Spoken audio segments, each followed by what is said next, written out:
have a new trailer. Well, you're a bit late. No, there's no way that's true. You know, I don't know why you're looking at that calendar. That's been there since 2016 and you still haven't taken it down. Aha! This is useless. You know, it was actually closer to 3 weeks. Alright, I just got caught up a little bit in getting my university degree. Is that so bad? Education just stops us from doing Lord Mishka's work. Stay in school. If you haven't seen the new trailer yet, then there's a link to that down in the description below. Go check that out. It's just a 30-second clip depicting Hiccup remembering back to a time when his father held him as a baby, looking out over Burke, saying that one day he would be destined to bring peace and protect Burke. And there is a lot to unpack here, so let's get started.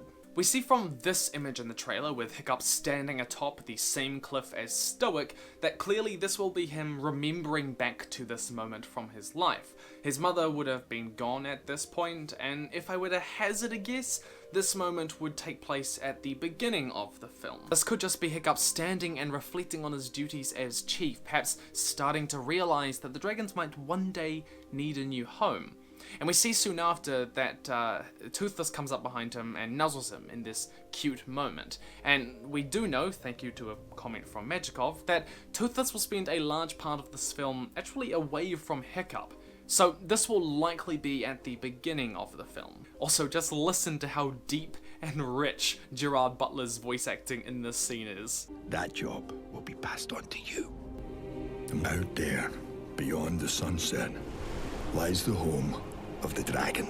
Now, some have interpreted this line as Stoic knowing of the hidden world being out there, this underground, underwater, crystalline world that we see in the trailer, but that's incredibly unlikely.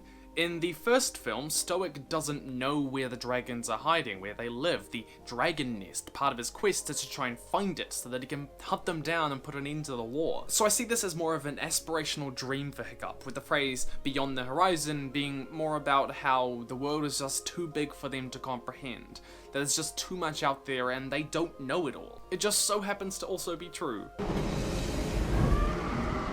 And I believe it's your destiny to one day find this hidden world. And it's here, I think, that we're actually learning where Hiccup got the term the hidden world from, the name for this underground world. Stoic, his father, who always believed that this mythical place was out there, that they could find it, that Hiccup perhaps was destined to. But it's these visuals that fascinate me. All of the other clips that we've had of the hidden world have been, well, it's been relatively empty. There haven't been many dragons flying about, and the walls have been almost entirely black with just these glowing crystals to kind of frame what it looks like. But here we have plants and giant Morrowindian mushrooms that really bring life to this particular piece of scenery. One interesting thing to note is that all of the dragons seem to be moving in one direction. You're insecure, you're insecure. Kind of like a migration. The same migration that I believe is going to take place at the end of the film, when, seeing that they can no longer live together with humans, Toothless will lead these dragons into the hidden world so that they can be safe. And I do think that this moment is connected to the very next, this shot, which is amazing on so many levels, because of them heading towards the light that we can see coming from the right of the image. It's the same kind of glow as this giant crystal, this kind of soft yellowish whitish glow. Dragons are everywhere, and they're building a home for themselves in much the same way that we see happens in the second film with the Bewilderbeast nest in Vulca's mountain. They're clinging around this crystal, which is perhaps an interesting evolutionary insight into dragon society, that they naturally have this kind of hive nest type structure to how they congregate together. So that people and dragons will fight no more. Now, I think this line happens to have been misinterpreted by a number of people. To some, it's been taken as Stoic saying, "We can end the warfare between humans and dragons and we will fight no more." Oh wow, that was bad. I'm sorry. I have dishonored the Scots peoples. And it's true that they will have peace, but I think that he meant it in a slightly more murdery way. If you'll remember from the first film, they didn't want to find the dragon nest so that they could sit down and negotiate a peace treaty. They wanted to find the dragon nest so that they could commit genocide. You can't fight a war against dragons if there are no dragons. What I think has happened is that a line may have been cut. We can tell by the tone and the intonation and the volume that all of these lines throughout the trailer take place in the same scene, probably in the same speech from Stoic the Vast. That Stoic may have said something along the lines of, "Find this hidden world and murder them, and then we'll put an end to this war and have peace." But who knows? There is a slight possibility that Stoic was less war-minded, or less warmongering, or peace-oriented. I don't think there's a high likelihood of that.